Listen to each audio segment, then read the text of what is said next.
morning, everyone, and welcome to the first session of the Warsaw Security Forum. This is the Brussels room, and I am so honored to meet you all, and thank you for joining us. We were about to start with a keynote from Minister Gawkowski, but unfortunately, he expresses his regrets, but he couldn't join us this morning due to some urgent matters at the ministry that he needed to attend to. So he's not going to be joining us for this panel. However, we hope that he's going to be able to join us later during the day. So my name is Bilyana Lilly, and I am incredibly honored to moderate the first panel of the Warsaw Security Forum this year on such a critical topic. We will be discussing AI and deep technologies and how they are reshaping and redefining defense and transatlantic cooperation. We have a wonderful panel of thought leaders, and I'll introduce them in a second. But first, just to set the stage, artificial intelligence, quantum computing, and other deep technologies are no longer just abstract concepts. They are reality, and they are actively and rapidly redefining our defense posture, our economies, our ways of life, and the resilience of our democracies.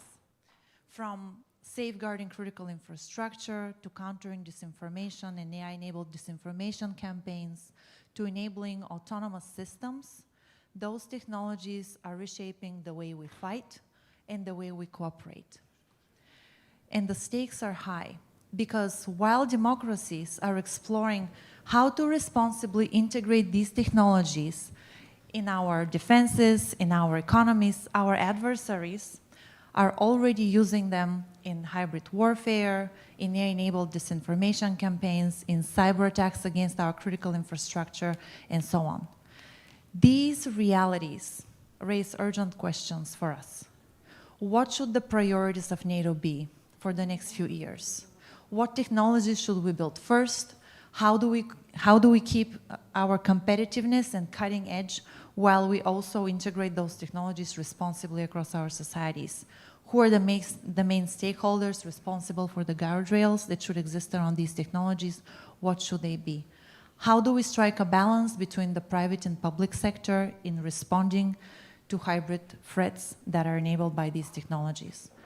All of these are serious questions that our panelists will discuss today, and we'll start first by having a discussion, and then we will open it up for questions from the audience. So I hope and I look forward to your active participation. And now I would like to invite our panelists to join me on stage.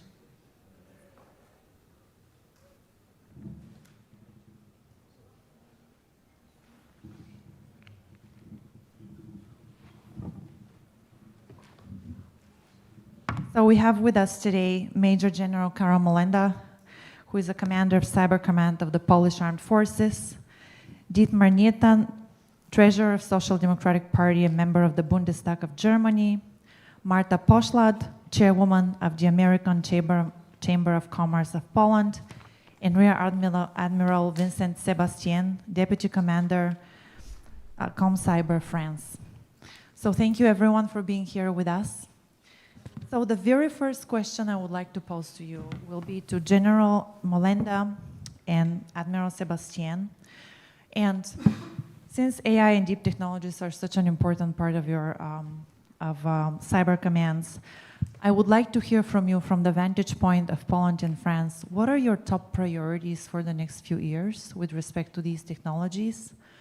And what, respectively, you think the top priorities of the NATO alliance should be? General Molenda, should we start with you? Okay, good morning, very good morning. It's a pleasure for me to be back here to Warsaw Security Forum, and I try my best to give you our Polish military perspective to emerging and disruptive technologies.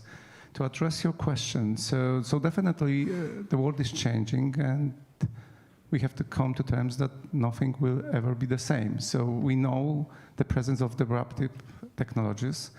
And as military forces, we noticed that it could be a great opportunity for us to use especially dual-use technology and implement those in our portfolio. So my main task is now to we can say discover, but to implement technology that is present into military armed forces, to use it in advance, to be one step ahead of our adversary, because we are sure that our adversaries do the same. And so that was the reason, like in Poland, Minister of National Defense gave an order to create a AI implementation center. So it is a dedicated structure in our cyber force, obliged to test technology, to train it, and to implement it in our solutions, not only in cybersecurity area, but also in armed forces. And thinking about the priorities, first of all, I believe that we should be aware about the technology. So what's inside? We should be ready to train it, but to also to be able to somehow test it and be aware, especially before the situation when we are to implement that in our sensitive systems, especially those air gap that like lots of sensitive information is there. Just to do it, you have to have appropriate talent, appropriate human factor, appropriate engineers, experts that know technology, could implement technology, could train it. Otherwise, you are just customers. And we wouldn't like to be the only customers. We would love to be the partner to our private sector as well, to have a common understanding, to have a discussion with experts from private sector as well as from academia, to use the technology the most possible way. And probably, as I think, in NATO, we should address that as well. So there are some already a few projects that are present. And of course, we are trying to be a part of those. Nevertheless, probably Poland, France as well, so a few countries, like-minded countries, we are ahead. So we addressed that already. We have dedicated structures, experts, and we're trying to create the pace of change in the military sphere. Thank you, General Molenda. Well, thank you very much. My answer will be rather similar, in fact. Definitely, we have entered the digital age. So it started some years ago with networks, communication systems, computing, but the pace is now accelerating very, very much with artificial intelligence, quantum, with soon military applications. And so, of course, our top priority as a nation within NATO is to integrate, is to implement these new technologies. But the key word here is agility. In fact, yes, we have to implement those technologies, but because the pace is accelerating so much, we need a coordination with the private sector so that we have this agility to implement them very quickly. So this is the real challenge we have. We also created a dedicated agency for artificial intelligence, for military applications in our Ministry of Armed Forces. I would say that for NATO as an organization, the top priority for NATO, taking into account that every nation will try to implement these technologies, is to set the framework so that we keep interoperable. So this is very important that we can choose several different technologies, provider, and so on, but we have to keep interoperable to be able to have our operations together. That's also a key point for us. And at the same time, I would say that yes, these new technologies give us a lot of opportunities. The opportunity to know much better, to compute much more data than before, to decide much quicker, and to act also quicker and with more power. But at the same time, there are also new vulnerabilities, new risks. Artificial, for example, you need a large amount of data. these data are vulnerable. So cyber defense, I'm a representative of the French Cyber Command. Cyber defense will remain, more than ever, in fact, of utmost importance in that framework. We need to protect and defend this data that are now, in fact, the center of gravity of our armed forces and weapon systems. If you will, if I exaggerate a little bit, I would say that a ship is more a data center now that sails. And that's the reason why we need those priorities. Thank you for this very interesting and important perspective. So the military perspective sets the stage well, but technology does not operate in a vacuum. It needs political oversight and industry responsibility. So my next question is to Dietmar, Nietan, and Marta.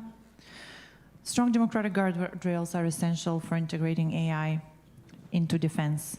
So Mr. Nietan, from a policymaker's perspective, what safeguards must be in place to ensure AI remains aligned with our values in international law? And then to Ms. Poślad, after the first question, from the private sector's point of view, how can industry contribute to building those safeguards responsibly and in alignment with military and government? Please.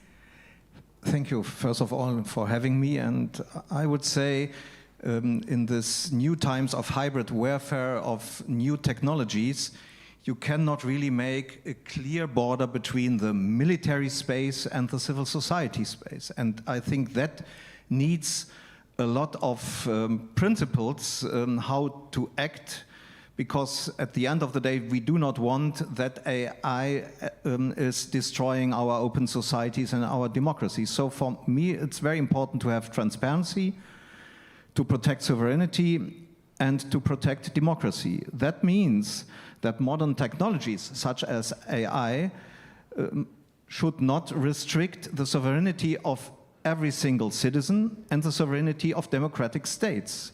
And therefore, we need rules. And the second thing is modern database technologies must therefore not be dominated by private monopolies. I think that is very important, that at the end of the day, not some monopolies are deciding what technology democratic states can get or cannot get. And you see in the recent US administration, there is a tendency to abuse the advantage comparative situation of US technologies to use them as weapons even against allies. And I think we should talk about that. And what is also very important for me is that final decisions of our governments how to use modern database technologies must always democratically legitimized, and they should to be used to defend our freedom and not to work against our freedom, as we have seen, for example, with Pegasus. So I think in the NATO states we must do everything that parliaments are able and willing to control their governments when it comes to that issues, because we need at the end of the day for this long run to win the hybrid warfare against our open societies only when we have support of our societies, of our people. And because of that, we must organize it with transparency and with the knowledge that the people know at the end of the day these modern technologies are not used against me, they are used to protect our freedom. And that is the difference between our democratic states and undemocratic states like Russia or China. There the leader can make with that technologies what they want, and I think we should make the difference here. Thank you. Good morning. Thank you so much for having me as part of this discussion. I represent American Chamber of Commerce, but I also work at Google, and I'm coming into this debate with both perspectives. But I would love to first and foremost focus on that first capacity, since you asked about the industry, but also this is just a proof that what the industry can contribute is partnership, and that is partnership with the army, that is partnership with the government. And needless to say, I think something that has disappeared from our eyesight in this discussion is the transatlantic angle, which to me is critical in considering how we can work together and what are the principles and values that should stand behind our collective security today in the NATO context and in the transatlantic context, and how we can contribute. To me, it goes without saying that what U.S. tech sector provides best-in-class technology that can support all the processes and safeguards that are provided both by the military and the state. And it goes without saying that especially U.S. ecosystem can pride itself in providing competitive advantage. And for the first time in history, we have more choice and more competition in that field, and we can contribute to what I often talk about, defender's dilemma. These technologies can be used to respond to attackers, and our focus should be really going on building that advantage.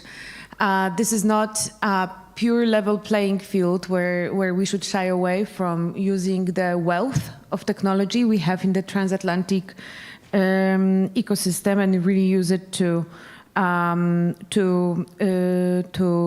respond. And I think it's very important to talk about what particularly transatlantic partners can bring into play. And to your point, I think that's exactly what makes us different from adversaries like Russia and China. And while, of course, we should be debating what are the possible issues associated with the use of technology, I think we should make it very, very clear. We do operate in a safe environment, and what makes us different from our adversaries is that this debate is allowed. And we have the luxury to talk about the unintended consequences or some intended consequences of the use of technology. But something that has been worrying me particularly in the past, say, year is that we started paying so much attention to what is going on in our own ecosystem that we sometimes forget what are the risks and threats outside of it. Finally, I talked about best-in-class technology, but this ecosystem is much larger. Every business is a digital business today. Every business can be both a victim, an attacker, and every institution. And again, this is where the U.S. ecosystem and the U.S. industry has, in my view, an offer that should be considered not only for its qualification and expertise, but values that stand behind that. And I see in this room my colleagues from Amazon and Accenture, and I think all the great American companies could speak about contributing to the ecosystem that provides full security. And again, it's not shying away to talk about issues and securing both individual freedoms and sovereignty. Sovereignty is mostly about choice and control. And again, I think we've been running into an issue of many protectionist interpretations of sovereignty that suddenly identify within our own NATO ecosystem passports of solutions that are hailed more of a risk, which in my view could run us into serious issues going forward. And instead, we should be really cherishing the fact that sovereignty that we have and we can cherish in the transatlantic ecosystem is something that exactly corresponds with our values. And I think in much straightforward and simpler words, I think the sooner Europeans embrace the opportunity that comes with the US technology, this is going to serve the interests of our collective security better. Thank you so much. Let's go to a specific problem, and I'd like to ask General Molenda for your opinion, Admiral Sébastien as well, and also Mr. Nietan. Specifically, let's focus on disinformation campaigns, and and specifically those that are amplified with artificial intelligence today, they have become very coordinated and very targeted, amplified by the emerged technologies that we're discussing on the panel today. And we saw, for example, one of the recent very, very much coordinated disinformation campaigns was launched during the drone incursion into Poland from sources of potential adversarial countries. So my question for you would be, who should the stakeholders that are responding to those disinformation campaigns be? Should they be specifically within governments? Should they be the governments or the militaries of individual countries that are targeted? Should the response be collective from NATO?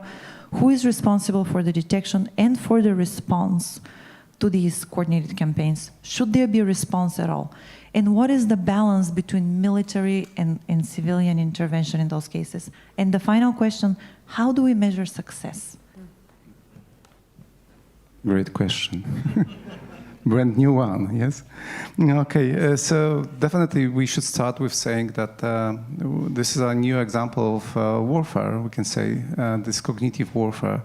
And we did have a few examples of that, especially with this drone incident that took place in Poland where the aftermath was like a spread of disinformation campaigns targeting Polish society and push false narratives about NATO, about Ukraine, and they wanted to create fear and distrust, and they got some of it, definitely, and of course AI could be used like to target, like in seconds you could target a specific group of people that could follow. It makes campaigns, but on the other hand, it could make those malicious campaigns, disinformation campaigns, faster to track. So both sides, we need speed to match the speed, as I said. Okay, then the question: who owns the fight? Who owns the fight? Probably everybody, a little bit. So government detects such malicious campaigns.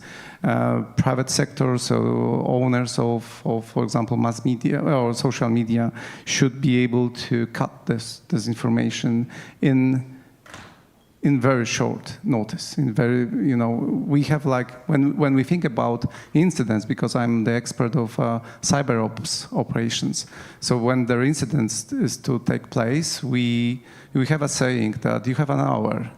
You have an hour. So in the first hour, you should be like fully aware of what's going on, who is responsible, who to contact. So there is a saying, even if you own the first hour, you own the incident. So own the hour.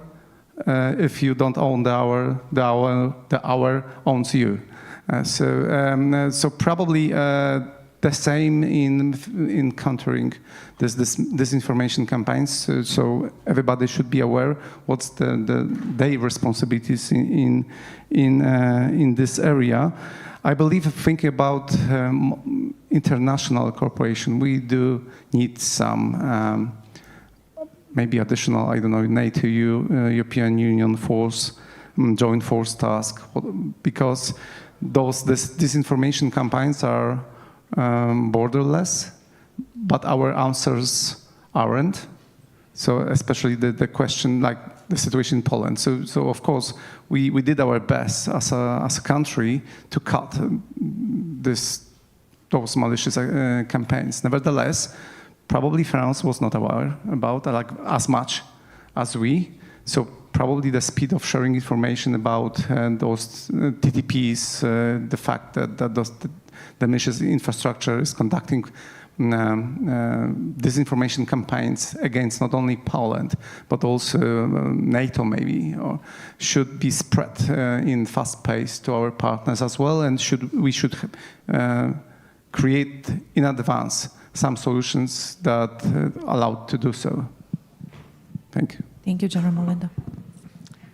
Yes, it's a new warfare. Yeah? Our CHOD, our previous CHOD, in fact, used to talk about winning war before war, in fact. And France, as many other European nations, has been consistently targeted since at least 2018 by Russian-led information operations against our military forces, but also civilian society. So especially our forces in Africa, for example, have been targeted. We've been accused of burying corpses. In fact, that were Wagner mercenaries that burying the corpses and tried to accuse us of having slaughtered these people. We've been attacked for our support to Ukraine, of course. I would say it's a teamwork, definitely. We developed in France all-of-government approach. In fact, we decided to create a dedicated agency in 2021, which is called Viginum, depending on our prime minister, and able to detect and to denounce FIMI, so foreign information manipulation and interferences. But this agency also coordinates the different ministries. This is the key aspect, in fact. So foreign affairs, Ministry of Armed Forces, finance, justice, intelligence agencies. And so we coordinate a lot, and we have the task to propose a position, a response option to our political leaders. In a more multinational framework, I would say that's also a teamwork, but the very important aspect is to share our assessments, our knowledge, and very quickly. Because, of course, this kind of campaigns, the TTPs that are used in France are the same, in fact, that are used against Poland or another country. So we have to share this assessment, and very quickly. I can notice that, in fact, it started already.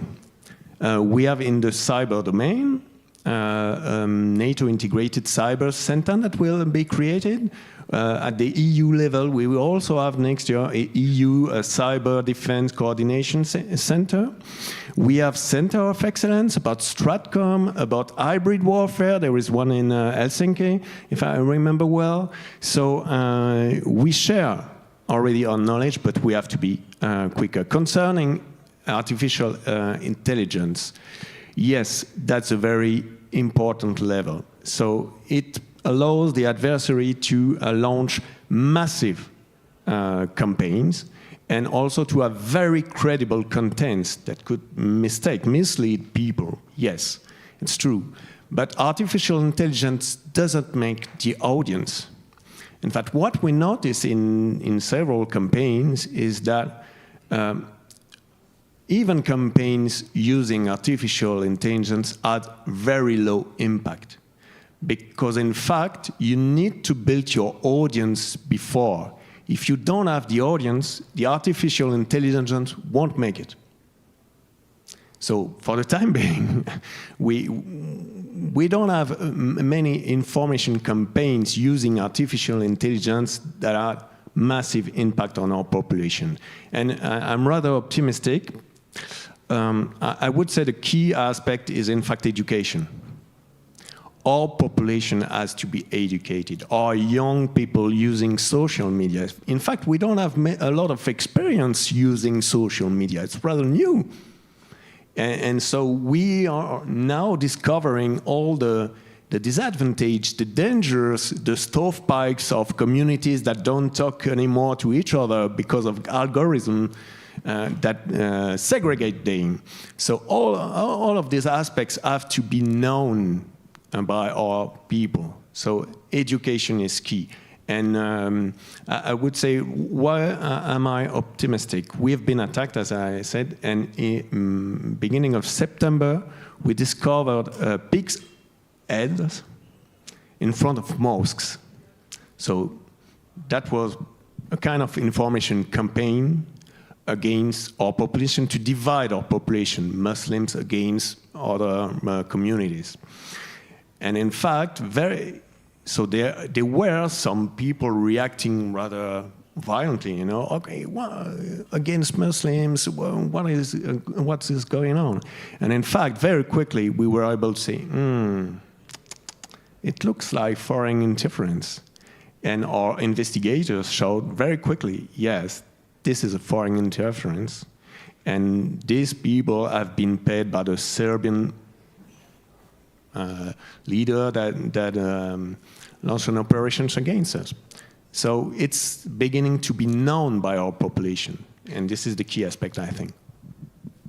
Yes. If I could add something. So I'm rather optimistic as well.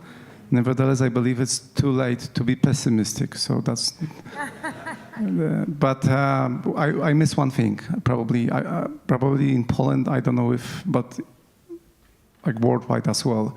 So as I see it, states must expose the sources and methods of hostile campaigns, like more often to society, because attribution strips the adversary of credibility.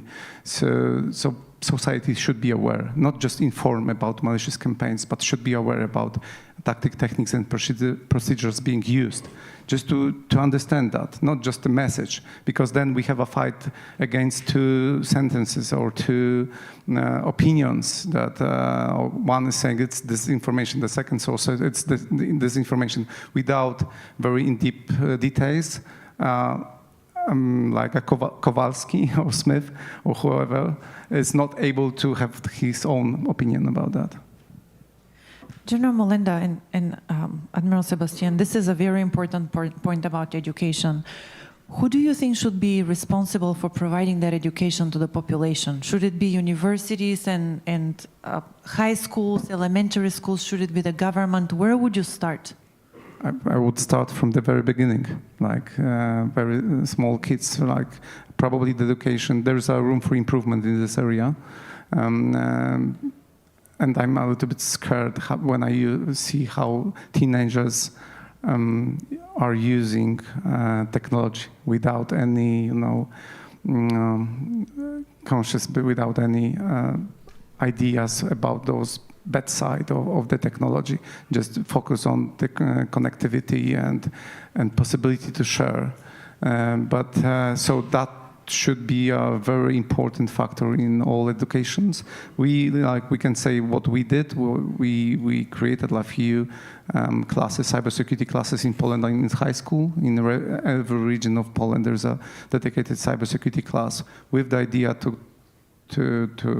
put it in the curriculum vitae to this curriculum, this topic. But there is still a great room for improvement, I believe. Yeah, same answer, as soon as possible. So we, in the cyber domain especially, we created a partnership with our education department, or in the Ministry of Education, to have people in high school testing their capabilities within challenges. So it's a kind of game that's fun for them, but also very important to educate them. So we made that partnership. It works, but there is room for improvement, of course. Thank you both. Mr. Nietan, did you want to weigh in? I apologize. I forgot to give you the floor on this point. No, I can really stress all the things the two generals said before. I only want to add that we have a responsibility, you mentioned it, everybody in the society, but especially politics. So if we look to the most Western democratic parliaments, we see that in that parliaments we have debates where parties are not talking about another party as a political competitor, they are talking about an enemy. So if we providing an atmosphere and a kind of talking of black and white, good and bad, enemies in their own country, we are doing the best what the people who work with disinformation campaigns need, because from the democratic aisle they get, how should I say, the free lunch to say, look, the democratic parties are doing the same. Second, we should not underestimate. I can tell you the book from Timothy Snyder, The Road to Unfreedom, should really read by every politician. In these times, our enemies from China and Russia have in more or less every democratic parliament their fifth column of members of that parliaments. So look to anti-Ukrainian patterns in the Polish parliament and in the German parliament, and you see they are exactly the same as that what is coming from the Kremlin. So we have the people who working with the same patterns as Russia in our own parliaments. And we should address that. That has nothing to do with IA. That has something to do with political culture. And as long the political culture in more or less the majority of the Western countries gotten rotten, as I observe it, we are on the best way to roll out the red carpets for the enemies of open societies. And when it comes back to schools, we should think twice. What is going on? Should the kids learn a national view on the world and an ideological view on the world, or should the kids in Western countries should learn that an open, pluralistic, democratic society is a good thing? So you need not only media competence, you need also competence to think about what is in the long run the best thing to provide us for unhumanitarian systems. And I think educating that an open society is a good thing and not a bad thing is that what should stand on the beginning. Thank you. Let's turn to another more structural question, and this is for Admiral Sébastien again and General Molenda. How do you define, we've often heard this term, technological sovereignty. How does each of you define that term? And are you actively looking to introduce technological sovereignty the way you understand it into your cybersecurity tools? Yes, of course. For France, sovereignty is of utmost importance. I know we have been designated as a country very jealous of its sovereignty. And in fact, yes, it is important for us. But does it imply a full technological autonomy? In fact, in the field of digital technology and cyber defense, it's impossible. So let's go back to a more strategic point of view. What is sovereignty? Sovereignty is the ability to know, then to decide, and to act by myself, without depending on any other country. So, if I buy some equipment that can be spied or disabled by the country that sold that equipment, I have a problem. But otherwise, it's always a balance between the risks that I'm ready to take and the benefits that we will have using that foreign technology.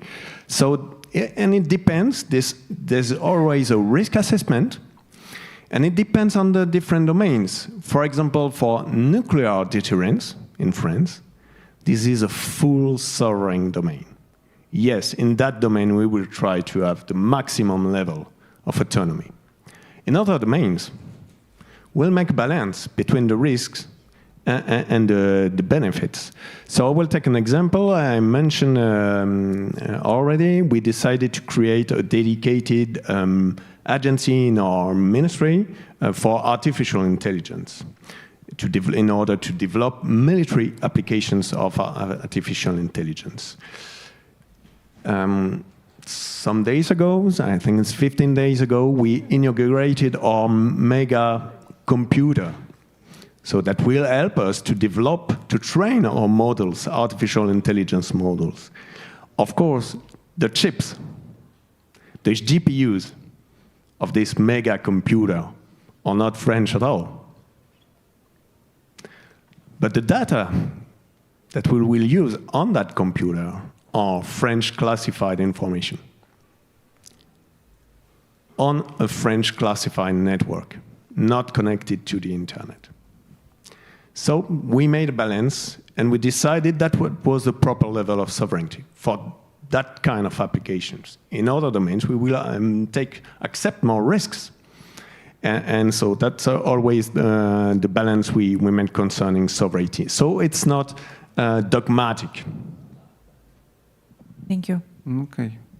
So I believe technology sovereignty isn't about building walls. It's about keeping options.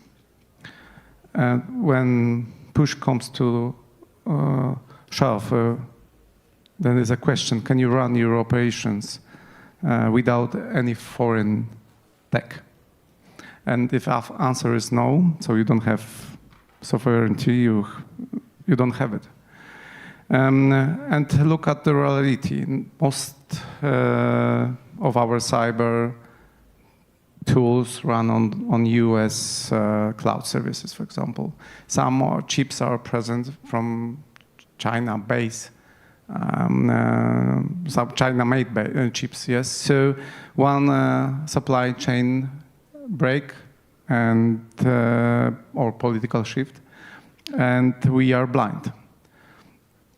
That's not sovereignty, it's dependency.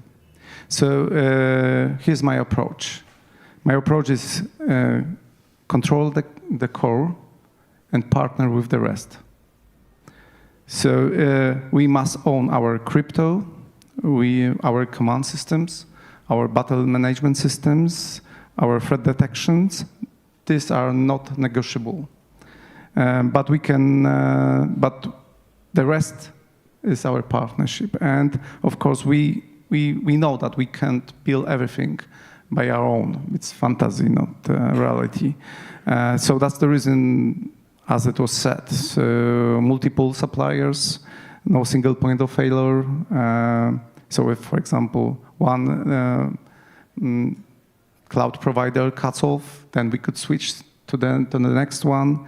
If one satellite communication fails, we could switch to another one. So and this sovereignty isn't about ditching allies. It's we also need our NATO interoperability. It's critical for us, but we could need to bring more to the table. Not only our needs, but also our solutions that could be used by our allies as well. So, that's it. So I believe it is a good saying that if you own the keys, you own the system. Otherwise, you are not. So probably that's a good example of technological sovereignty. Thank you. Thank you, General Molenda. And now we'll open it for questions from the audience. Does anyone have a question? Yes, sir. And can I please ask you to introduce yourself, say your full name and your affiliation before you pose your question? Yes, sir.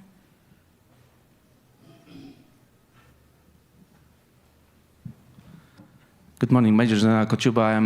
I'm working in Brussels as a Chief of Staff NCIA agency since 6 months, but before I spent 4 years as a Deputy NATO Chief Information Officer. Great panel, thank you for the contribution. I have the question to French colleague because I know how Karol is doing that. So how you are trying to keep your talent in your organization? Because we are talking about the artificial intelligence, we are talking about the new technologies, we are talking about the modern world, and how you in France, especially in the military part of your house, are keeping your talent and encourage the talent to join you.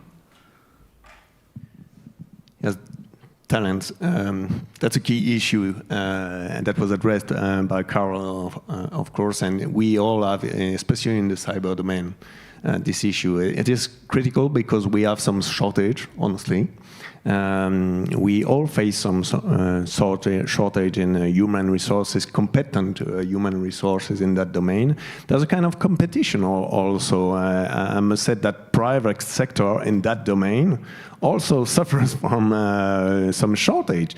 So I would say that we've got, in the military forces, we've got an advantage. We don't have, in fact, many problems to recruit. Why? because we have this advantage of making a rather technical job, but in a very operational and exceptional framework. So you will be a cyber fighter within a ship, you will be a cyber fighter in a battalion, whatever. That's something that still, at least in France, has a good power of attraction for young people. Some years after, then to keep our people may be the most important, in fact, challenge, because they've got a lot of experience that could be very interesting for the private sector, and then we don't pay as much as the private sector. As you know, it's a very classical issue. And so what we built, in fact, to give some perspective to our people is to have paths of careers. So say, yes, you will still progress in the institution. You will spend 4 years as a technician in that field, and then you will have the opportunity to become an officer, specialized officer in cyber defense, to have a master degree, because we will pay your master degree so that you will be more qualified, and so on and so on. So to give perspective to people, so that we keep them at least some more years, and that we don't suffer that shortage. But honestly, this is a challenge for us all. Yes. Good morning, Artur Zefiak, Vice President of Accenture in Poland, responsible for cybersecurity and defense. My question is about the pace of adopting new innovative solutions to military and governmental side. I would like to use the example of disinformation. Disinformation is caused by new technologies. It's not a surprise. Businesses are quite frequently faster than governments and armies in adopting new technologies. Businesses are also facing, as the early adopters, consequences of these new technologies. To give an example of disinformation, while now observing how we are discussing in Poland, how to react, how to build a system of monitoring and detecting and responding to disinformation, I know that in business side, large corporations, they already identified the solutions years ago in the need of maintaining customer perception, brand awareness, monitoring social media, identifying how negative, I would say, trends appear and how to react on it. It's just an example of the situation where business found already a solution. It's just a matter of consuming it on the military side, consuming it on the governmental side, societal area. My question is the following. How can we make businesses and armies, military sides, closer one to another to accelerate the adoption of the solutions that are already known on the business side? How we can be more proactive rather than reactive, on that we basically anticipate something that already, once something negative happens. What is missing in Poland? It's a question to General Molenda, but as well in our European countries, to accelerate cooperation between business and armies and governments. Thank you. I'm happy to speak for the private sector side. I just want to disagree with one thing. I do not think that disinformation is caused by new technologies. It has existed for a very long time. It is accelerated because there is also a greater opportunity. And first and foremost, I think we should be thinking about fighting disinformation with technology, and AI actually provides that opportunity. But to your point, first of all, I would say that especially since the unintended consequence of Russia's attack on Ukraine is that I think these sectors started coming closer closer together, and not for a good reason that we as private sector were pushed, and the military side and the political side wanted to listen closer. And I generally think that this acceleration of closeness is happening. The closer you look at what General Molenda is doing and what other ecosystems are doing, do send a message that this cooperation in the past, say 3 years, has been on steroids. What's missing? I would still say that some transparency on strategy is missing, and this is what we hear from our member companies at AmCham, that they would like to hear more about the need. Of course, always the caveat with military and security protection is that not everything can be said and publicly announced as a tender. But especially platforms like industry bodies should serve as a trusted space where we should be, General Molenda, hearing more about the needs where private business can come in. There's always there's also regulatory aspect where a lot of solutions offered by the private sector are not yet in alignment in what the state or military can accept. But again, if there is a will, there is the way. And in the past few years, we've seen that accelerated adoption. And of course, a critical example is Ukraine, that when in need, knew how to bypass a number of obstacles, previously making it impossible to use new technologies in warfare and in protecting themselves. And I think that's a great example we should be looking at to inform future decision making at countries that are not currently at war. And often there is an argument, we don't know how this is going to work, if it's going to be safe or protecting individual rights enough. Sadly, Ukraine is providing us with feedback today, and we can learn from that. And I would encourage us as ecosystem to have bold ideas and to have an ongoing dialogue, which I truly believe exists, and see how we can push forward. I could have a few words about that. So I fully agree with what was said. And from military perspective, that I could pay attention to or I could address from, is the fact that the clear authority to act would be helpful in some areas. So we discussed that everybody is responsible for dealing with this information, but like years ago, before 2019, that was not very in Poland. It was not very obvious that cyber command. It was not cyber command at that time. So even we have had questions.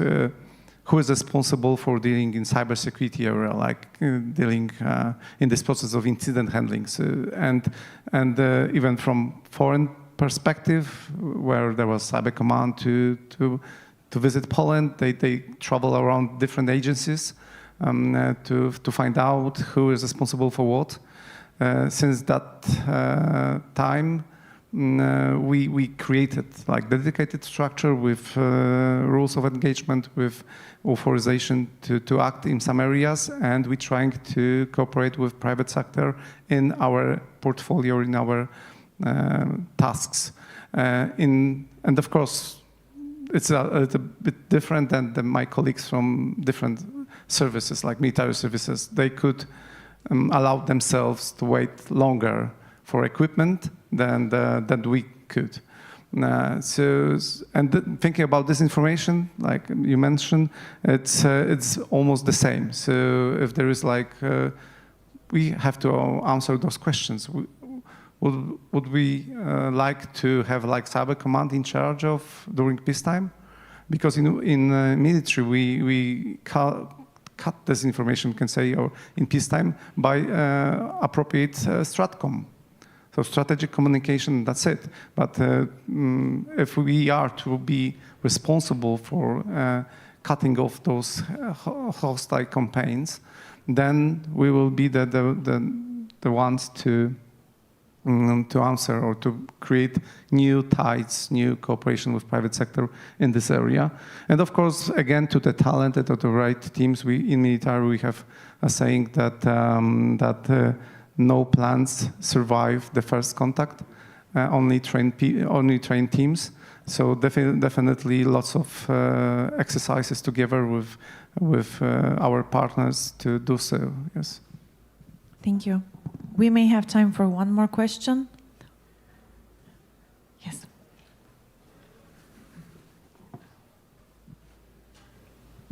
Thank you. Marko Berkovic from Poolside AI. We're a European and American company building large language models. We have 10,000 GPUs. We've been working on secure AI, which basically runs in fully air-gapped systems. The next step that we're developing, where we see very fast evolution, is the digital worker, autonomous agents that go and do long-lasting steps. The one thing that we have been observing, however, is that in order to operate this, you need massive amounts of compute. Our 10,000 GPUs were great in September. Today, it's not enough. How are you building up the strategic capacity? Because ultimately, it's going to be strategic infrastructure of running, operating, controlling your own GPUs, that you can run, operate your own AI, that you can run and operate your own artificial intelligence workforce, digital workers, and other things so that you can surge it. And how quickly are we able to build it up? Great question. Thank you. General Molenda. Very good question. I'll just start with saying, I haven't met the person who is in charge or responsible for providing some services like AI ones or infrastructure, with saying that my infrastructure is not secure. Like when I speak to those CEOs, etc., all of them highlighted that everything, like they are the best. So on our side is now to find a partner, create the trust, to examine the infrastructure, and then decide to who should be our partner in this journey. And definitely the adaptation now, so the possibility to adopt, like war in Ukraine highlighted, it's very important. So probably we won't be able in short notice to create our own infrastructure.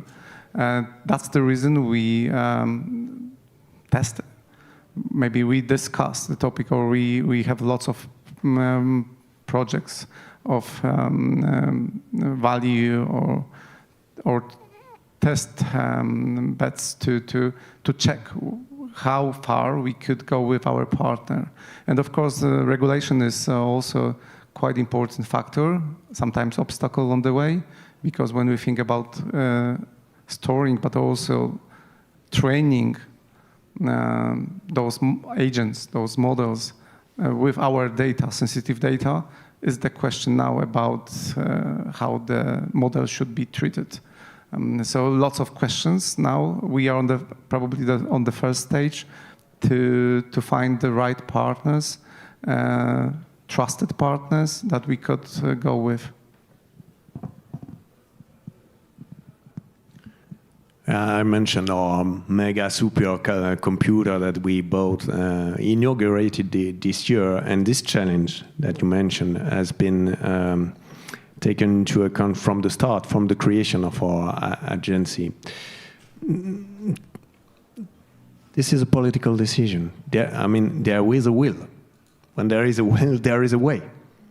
And so, yes, we invested 600 million euros, and we know that it will cost permanently a lot.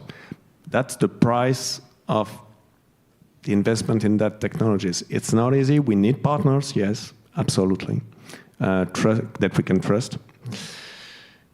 And for the time being, the political will is there. So we have support, and we have the dedicated money for that. And the most important challenge could be human resources once again. Mr. Nietan? At that point in time, I want to advocate also public research institutions. So we should not forget that we have huge research centers in Europe, and we have centers with supercomputing, with a quantum computer. And I think it is important that we not only have the private sector for invention and progress, we need also public science. And then you are right, public science need some guidelines from politics, not in the way that politics is interfering in the freedom of research, but for whom and for what we should make research. And I think that is important. When I'm talking to my scientists in my district where we have a big research center with a quantum computer, with a supercomputer, they said, one of our problems is that we find not enough interest in the political space that is interesting to help us to fulfill a good task for the whole society as a public research center. And I think that is also important, coming back to my reading of monopolies. We should have also in research diversity, because monopolies aren't good, not in economy and not for a free society. Thank you. Thank you, everyone, for your contributions. We're unfortunately at time, and President Zelensky is speaking in the other room. So we'll have to accelerate the final summary and conclusion of the panel. Thank you for joining us. I hope you found this panel insightful, and I will see you on the next in the next room.